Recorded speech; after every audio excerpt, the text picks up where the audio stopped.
Hello mga kalutong bahay, magluto tayo ng ginataang daing na bisugo or katambak na may gulay. Una, prito natin ang daing na katambak or bisugo. Ito na muna gawin natin, iprito natin. Ako din ang naghiwa niyan. Tapos minarinate ko sandali, pagkatapos ayan, prito na.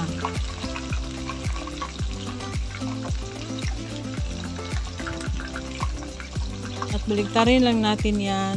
At ito ang nangyari mga kalutong bahay. Hindi ko pala na open yung camera. Nandyan na yung bawang, sibuyas na pula, luya, kamatis, at yung white part ng sibuyas na dahunan. Ayan, ginisa ko na. Hindi ko pala na-on ang camera kanina ng paglagay ko ng mga sangkap. Ayan na. Okay lang yan.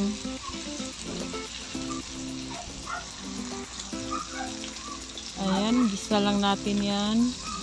At inilagay na natin ang ating gata. Na fresh na gata. At atin lang muna yang pakuluin.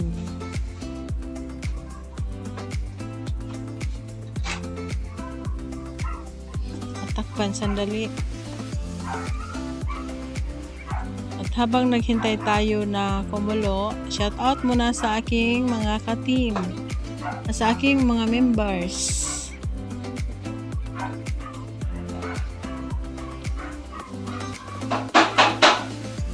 Shout out Mami Dory Vlog, Bitsa TV, Inday Gang, Little Girl Channel, si Lai Lingaw, si Juju the Farmer, Racy Nicole TV, Ate GM Bicol. Hello sa inyo lahat, mga friends, mga ka-team. At sa aking pang mga subscribers, Ernesto Gutlay, si Pogi Boy Production. Marami pa, nakalimutan ko, sino pa ba yun? Basta, marami sila. Pasensya na, at hindi ako nakakudigo.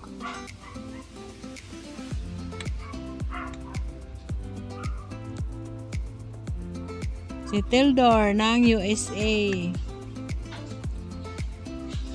Kapitbahay USA.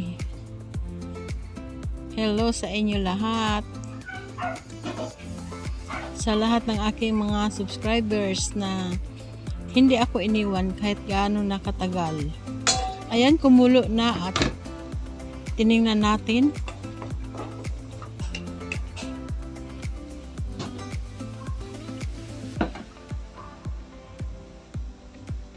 Kumukulo siya.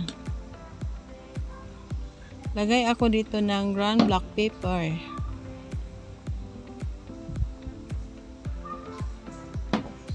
Naglagay ako din ng cubes.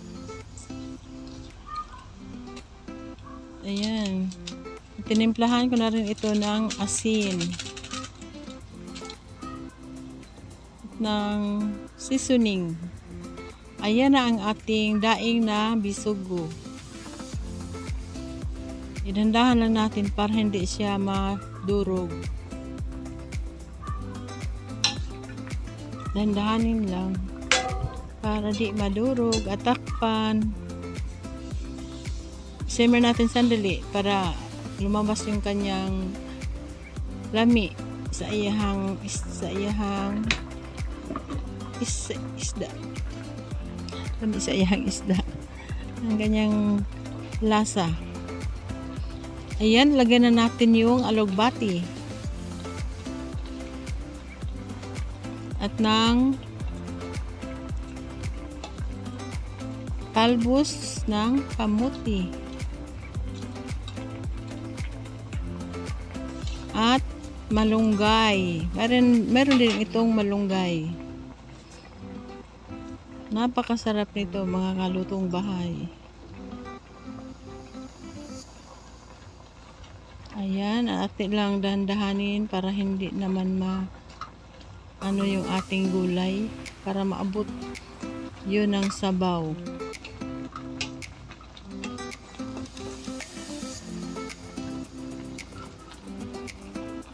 Ayan, at takpan lang natin ito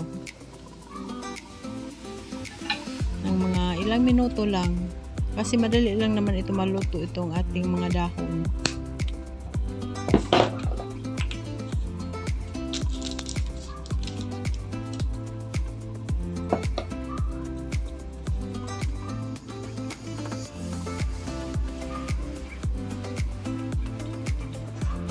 Maya lang maluto na to.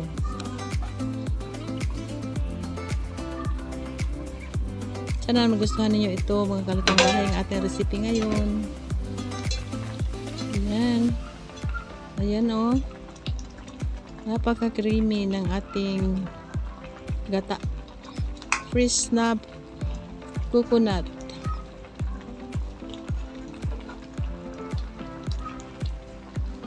Ayan, tikman natin kung tama na ang timpla. Kung kulang pa sa asin, dagto din yung dagdagan.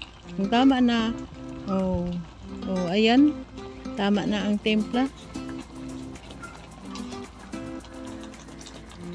Lagay ko na ang dahon ng sibuyas at sili haba.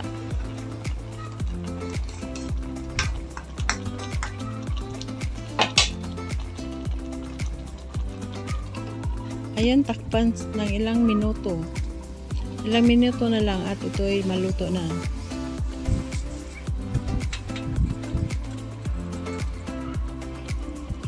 Simmer lang ng sandali. Ayan na.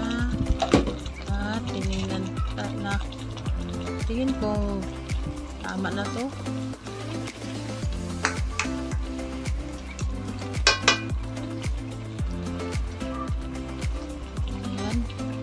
Tama na, luto na nga mga kalutong bahay. Pwede na natin itong kainin. At sana nagustuhan niyo ang ating recipe ngayon mga kalutong bahay. Maraming salamat sa inyong panonood.